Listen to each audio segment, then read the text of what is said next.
ஹே மீனாட்சி, உனக்கு வெஜிடபிள் பக்கோடாவும் சூடான பேஷான ஃபில்டர் காஃபியும் கொண்டு வந்திருக்கேன். ரசித்து சாப்பிட்டுட்டு நான் பேசுகிறத கேட்பியான்.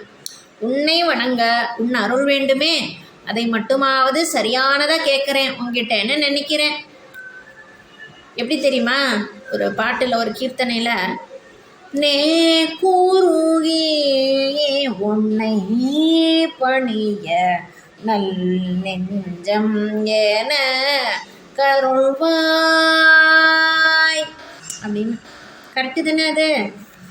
தென்காசி பக்கத்தில் குற்றாலத்தில் ஓவிய ஸ்வரூபமாக இருக்கும் சித்திர சபையில் நடனமாடும் குற்றாலீஸ்வரனை என்ன வேண்டி பாடுறார் மாணிக்கவாசகர். குற்றாலீஸ்வரனை மாணிக்கவாசகர் வேண்டி பாடுறாரு. என்ன தெரியுமா? என்ன வேண்டணும்னு நீயே முடிவு பண்ணுன்னு சொன்னவர் முன்னாடி சொன்னேனே. நான் என்ன வேண்டணும்னு நீயே முடிவு பண்ணுன்னு சொன்ன மாணிக்கவாசகர் குற்றாலீஸ்வரனை பார்த்து என்ன வேண்ட மாட்டேன் அப்படின்னு அவரே சொல்கிறாரு. என்னென்னலாம் வேண்ட மாட்டேன் அப்படின்னு சொல்கிறாரு. உற்றாரையான் வேண்டேன், ஊர் வேண்டேன், பேர் வேண்டேன், கற்றாரையான் வேண்டேன், கற்பனவும் இனி அமையும், குற்றாலத்தமர்ந்துரையும் கூத்தாவுன் கூரை கழற்கே, கற்றாவின் மனம் போல காசிந்து உருக வேண்டுவனே, கற்றாவின் மனம் போல கசிந்து உருக வேண்டுவனே. என்ன, எனக்கு உறவு வேண்டாம், ஊர் வேண்டாம், பேர் வேண்டாம், படித்தவங்க வேண்டாம், நான் படித்து தெரிஞ்சுட்டதும் போதும்.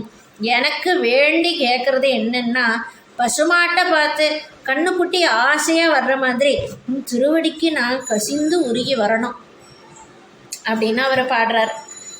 சுத்தானந்த பாரதிங்கிறவர் ஒரு பாடல் மூலமாக இதுக்கு ஒப்பான சம்பந்தமுள்ள இன்னொரு விஷயத்தையே அவர் தன்னோட பாணியில் பாடுறார். எப்படி தெரியுமா? எப்படி பாடினாரோ அடியார் அப்படி பாட நான் ஆசை கொண்டேன் சிவனே, அப்பரும் சுந்திரரும் ஆளுடை பிள்ளையோ அருள்மணி வாசகரும் பொருள் உணர்ந்து உன்னைய எப்படி பாடினாரோ அடியார் அப்படி பாட நான் ஆசை கொண்டேன் சிவனே. குருமணி சங்கரரும் அருமை தாயுவானவரும் அருணகிரிநாதரும் அருள் ஜோதி வள்ளலும் கருணை கடல் பெருகிய காதலினால் முருகி கண்ணித்தமிழ் சொல்லினான் இனிதுனை அனுதினமோ எப்படி பாடினாரோ அடியார் அப்படி பாட நான் ஆசை கொண்டேன் சிவனே. அது சரி, இதெல்லாம் பேசுகிற நான் யார்? எழுதுகிற நான் யார்? நாமகிரி லட்சுமியா? நோ, அது என் அப்பா எனக்கு வச்ச பேர். சௌமியாவா? நோ, அது என் அம்மா எனக்கு வச்ச பேர். என் பெற்றோருக்கு மகளா நான்? என் கணவனுக்கு மனைவியா? என் உடன் பிறந்தவளுக்கு சகோதரியா? உறவினர்களுக்கு சொந்தக்காரியா? சித்தியா? நான் பெரியம்மாவா? நான் அத்தையா? பாட்டியா? குழந்தையின் தாயா? இதெல்லாம் உறவு முறைகள். வேலை செய்யும் உத்தியோகத்தில் தொழிலாளியா? அது என் பிழப்பு. இந்த பிறவியில் எடுத்த சரீரத்தின் காரணமாக குறிப்பிடப்படும் அடையாளங்கள் தான் இதெல்லாம். அப்போது இது எல்லாமுமே என் மரணத்துக்கு பிறகு பிகம்ஸ் மீனிங்லெஸ். மனஸ், புத்தி, உணர்ச்சி, உணர்வு. உணர்ச்சி வேற, உணர்வு வேற, பின்னாடி சொல்கிறேன். ஃபிசிக்கல், மென்டல், எமோஷ்னல், இதெல்லாமா நான்? இதுவா நான்? இல்லை. இதுவும் நான் இறந்து போயிட்டா போயிடும். இது எல்லாமே நான் இறந்துட்டா போயிடும். அப்போ நான் யார்? நான் யார்? நான் யாருமே இல்லை. நான் யாருமே இல்லை.